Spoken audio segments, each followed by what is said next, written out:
신규 확진자와 위중증 환자 규모 등 코로나19 상황이 여러모로 심각합니다. 단계적 일상 회복에 들어간 지 2달도 안 돼 다시 강화된 사회적 거리두기가 시작됐는데요.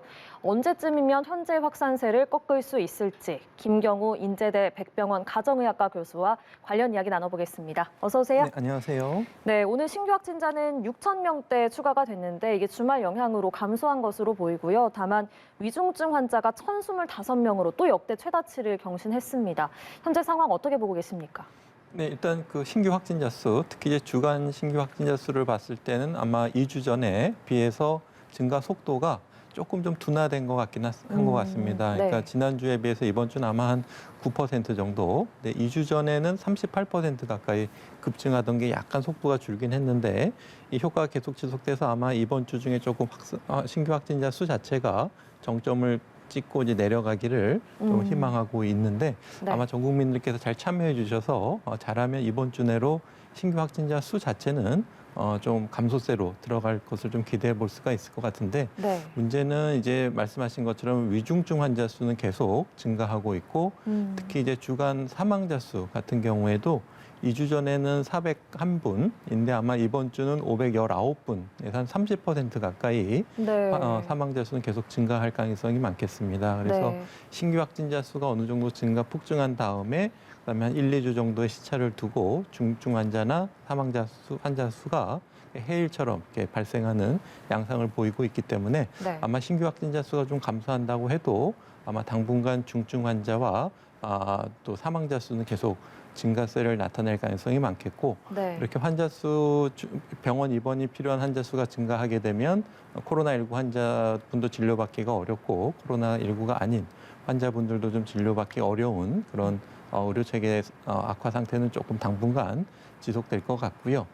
이제 우리가 이제 거기에 비해서 특히 예방 접종률, 특히 60세 이상 어르신들의 이제 3차 접종률이 이번 주에 좀 빠르게 증가돼서 네. 거의 뭐 56% 이상 나온 것으로 알려져 있는데 계속 좀 많은 분들이 접종에 좀 참여해 주시기를 바라야 되겠고 다만 아직 소아 청소년들의 예방 접종률이 조금 속도가 덜 나고 있어서 12세에서 15세는 한 30%밖에 접종을 못해서 특히 소아 청소년의 접종률을 조금 더 빨리 높일 수 있는 그런 방안들을 좀 생각해 봐야 될 것 같고요.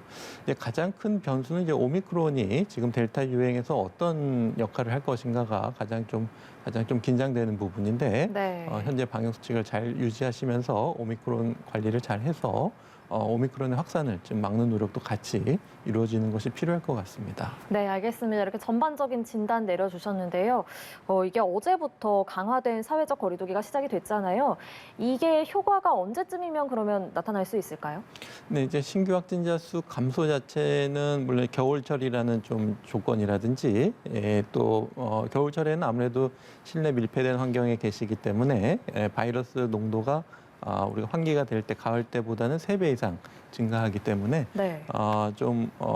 우리가 확진자 관리하기에 불리한 계절이긴 환경이긴 하지만은 이제 사적 모임을 제한하시고 또 예방 접종 특히 3차 접종률이 증가하고 하시게 되면 아마 이번 주 중에 신규 확진자 수 자체는 좀 떨어질 수 있겠지만은 우리가 바라는 조금 병상의 여유, 그러니까 아프신 분들이 적시에 진료를 받으실 수 있을 정도로 병상 여유를 좀 확보하기까지는 아마도 한 2, 3주 이상 좀 시간이 소요될 것으로 좀 우려가 되고 있고요. 네. 또 가장 또 소아청소년 같은 경우에는 아직 예방 접종률이 매우 저조하기 때문에 앞으로 당분간은 그 소아청소년 중심으로 확진자 수가 증가하는 양상이 네. 앞으로 좀 오히려 좀 확진자 수가 늘어날 것이 조금 좀 앞으로 좀 우려되는 상황이라고 할 수 있겠습니다. 네, 어쨌든 이번 주 중에는 앞으로 신규 확진자가 이제 정점이고 더 이상 뭐 증가하진 않겠다 이런 말씀으로 요약해 볼 수 있을 것 같습니다. 그런가 하면 일각에서는 이게 방역 강화 조치가 너무 늦은 거 아니냐 이런 비판도 나오고 있거든요. 결과적으로 때를 놓쳤다 이런 지적도 나오고 있는데 교수님께서는 이런 지적 어떻게 보십니까? 네, 이제 우리 지금 코로나19를 겪으면서 우리가 신규 확진자 수가 적을 때 좀 초기에 보다 강력한 조치를 취해야지 우리가 신규 확진자 감소세를 빨리 잡을 수가 있는데요.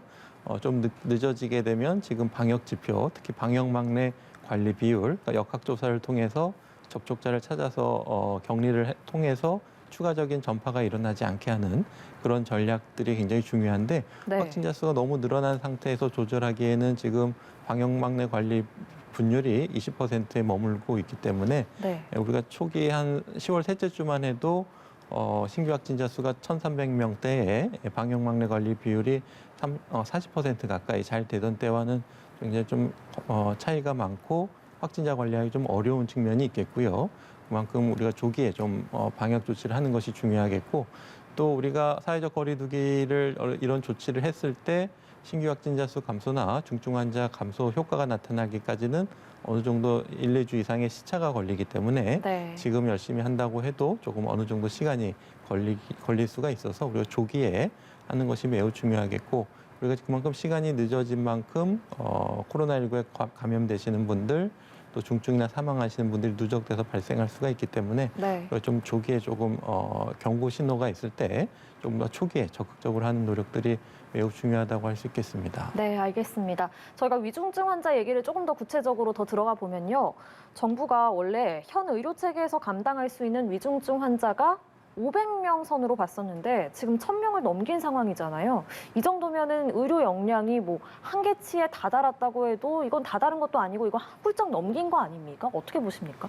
네, 그렇습니다. 지금 2주 전부터 말씀하신 것처럼 수도권 같은 경우에는 우리가 감당할 수 있는 의료 역량을 100%를 초과한 수치를 네. 계속 보이고 있고 우리가 병상 효율화라든가 아니면 비수도권으로 환자를 이송한다든가 해서 많은 대책을 세웠지만은 결국은 이러한 준중 환자 병상도 포화 상태로 가고 있고 비수도권도 이미 포화 상태이기 때문에 근본적인 대책, 우리가 대응 가능한 의료 대응 체계 내에서 확진자 수, 특히 이제 위중증 환자 수를 관리하는 노력들이 매우 중요한 부분이 되겠는데 일단은 그 위중증 환자분들이 많이 생겼다는 것 자체는 어떻게 보면은 조금 중등증 단계에서 좀 충분히 조절이 안 됐을 가능성이 있겠고 또 중등증 환자분들이 많이 생긴다는 것은 초기에 적극적인 검사로 조기 검사를 통해서 조기 치료 같은 것들이 조금 늦어진 측면이 있을 수가 있기 때문에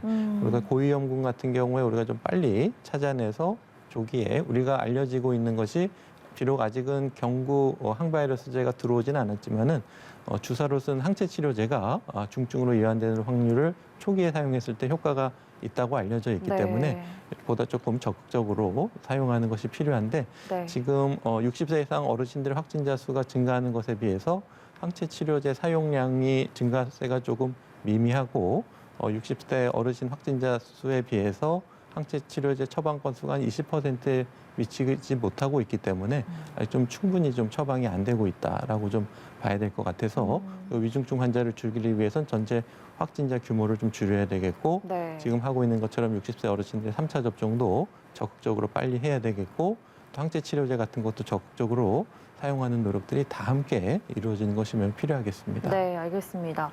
그런데 일반 이제 시민들이 걱정을 하는 게요. 이렇게 의료 역량이 한계의 상황이라면 일반 환자 진료에도 좀 차질이 생기는 거 아니냐 이런 걱정들 많이 하고 계시거든요.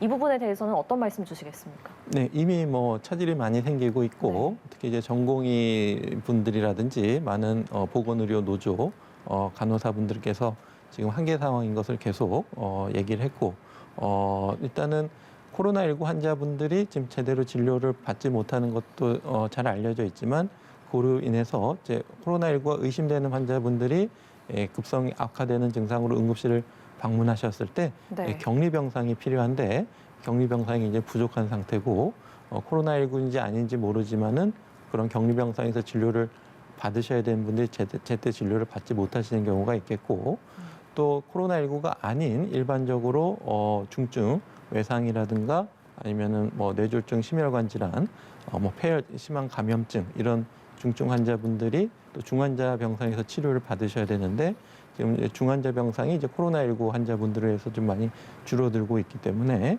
또 충분한 중환자실이 부족해서 또 적절한 치료를 받지 못하는 사태도 이어질 수가 있기 때문에 그리고 또 환자를 이송하기 위해서 이제 보도된 것처럼 환자를 좀 멀리 있는 병원까지 이송해야 되고 그런 현상들이 지금 나타나고 있어서 네. 지금 많은 국민들께서 이제 직접 피부에 와닿는 불편함을 느끼실 거라고 생각이 되거든요. 그래서 네.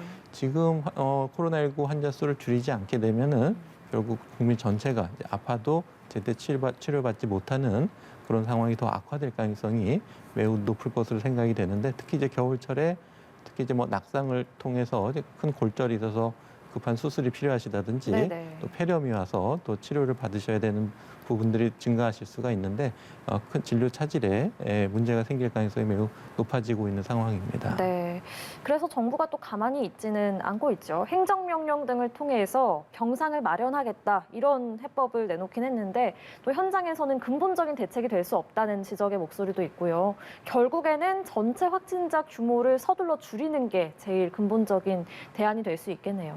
네, 맞습니다. 근본적인 대책이 매우 중요한데요. 그동안 많은 노력을 하셨지만은 말씀하신 것처럼 특히 중증 환자 위험이 될 수 있는 분들의 감염을 최대한 줄여서 가지고 있는 의료 대응 역량 내에서 확진자를 관리해야 되겠고 의료 대응 역량은 이런 위중증 병상 같은 경우 우리가 빨리 많은 양을 확보하기 어려운 측면이 있기 때문에 가장 중요한 지표가 되겠는데 위중증 환자 병상이 포화가 될 수 있다는 것을 미리 알려주는 예측 지표들이 이미 빨간 신호들이 들어오고 있었는데 우리가 빨간불에서 멈추지 않고 좀 계속 진행했다는 것이 조금 지금 위중증 환자들 포화 상태의 한 원인이 될 수가 있겠고 네. 또 의료 대응 역량은 이제 중등증 환자라든지 아니면 재택 치료 준비라든지 아니면은 이제 의심이 되는 분들을 위한 선별 검사에서 좀 많은 분들이 편하게 조기에 선별 검사를 받으실 수 있는 이런 시스템을 만들고 또 확진자가 있을 때 충분한 역학 조사를 통해서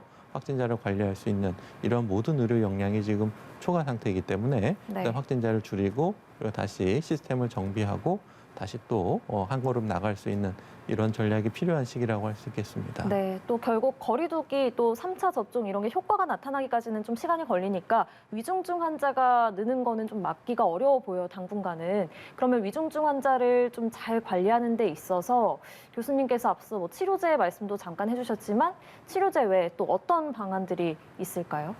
네, 일단은 지금 빨리 병상을 위중증 환자로 전환하기 위해서 지금 가장 쉬운 것은 새로 만드는 것보다 기존에 있는 위중증 병상을 이제 코로나19 환자를 위해서 전환하는 건데 그렇게 되면은 비코로나 위중증 환자분들의 병상이 줄어드는 그런 위험성이 있어서 임시적인 대책밖에 될 수가 없을 것 같습니다. 그래서 일단은 위중증으로 가시지 않도록 확진자도 줄이고 어르신들이 이제 조기에 검사받고 조기에 치료받으실 수 있도록 해야 될 것 같고 네. 또 중등증 단계에서 잘 치료를 하실 수 있도록 중등증 병상도 충분히 확보를 해서 재택 치료 중이라든지 아니면 초기에 고위험군이 되실 수 있는 분들을 조기에 발견해서 초기에 적극적인 치료를 하는 것이 이제 위중증으로 갈 수 있는 분들을 조금 줄일 수 있는 전략이 될 수 있을 것 같습니다. 네, 알겠습니다. 저희가 강화된 거리두기 얘기도 좀 해보면요. 학생을 대상으로 한 방침이 좀 눈에 띕니다. 전면 등교는 다시 중단이 됐는데 입시학원이랑 독서실 운영은 예외적으로 10시 이후까지도 허용을 했거든요. 이게 앞뒤가 맞지 않는 조치다 이런 지적도 나오고 있는데 이 부분은 어떻게 보십니까? 네, 뭐 하려면 특히 학교 같은 경우에 이제 과밀 학교 같은 경우에 밀집도를 조정해서 이제 일부만 등교를 하게 하는 그리고 원격 수업을 병행하는 조치들이 필요할 것 같고 네. 또 학교에서는 또 뭐 식사를 같이 한다든지 방역 관리를 잘 하시지만은 그런 전파 위험성이 어느 정도 있기 때문에 일단 또 교육은 매우 중요하지만 지금에는 좀 어느 정도 밀집도 조정은 필요한 조치라고 해야 될 것 같고요. 네. 이제 학원이나 독서실도 물론 충분히 이 밀집도를 관리하고 방역 관리를 잘 해야 되는데 일단 학원이나 독서실을 이용하시는 분들의 말씀은 이제 마스크를 잘 착용하고 취식을 하지 않기 때문에 그 안에서 전파 위험성은 높지 않다라고 하시기 때문에 그리고 입시학원 같은 경우에는 다른 학원과 달리 조금 굉장히 좀 필수성이 높고 또 소아청소년분들이 이제 다른 다중이용 시설을 함께 이용할 가능성이 좀 떨어지기 때문에 아마 네. 이제 그분들 위주로 특히 이제 백신 접종을 잘 하시고 방역 수칙을 잘 지키는 조건 하에서 아마 제한 시간 없이 운영을 하는 것으로 보이는데요. 물론 그래도 지금 같은 겨울철에 밀폐된 환경에서는 환기가 잘 되기 어렵기 때문에 우리 조금만 사소한 부주의에서도 얼마든지 전파력이 높은 코로나19에 감염될 가능성이 많기 때문에 일단 최대한 백신 접종을 잘 하시고 제한적으로 방역 수칙을 잘 지키시면서 이런 필수적인 시설을 이용하는 것이 좀 현재로서는 최선의 방법이 될 것 같습니다. 네, 알겠습니다. 오늘 여기까지 말씀 듣겠습니다. 지금까지 김경호 인제대 백병원 가정의학과 교수와 함께했습니다. 고맙습니다. 네, 감사합니다.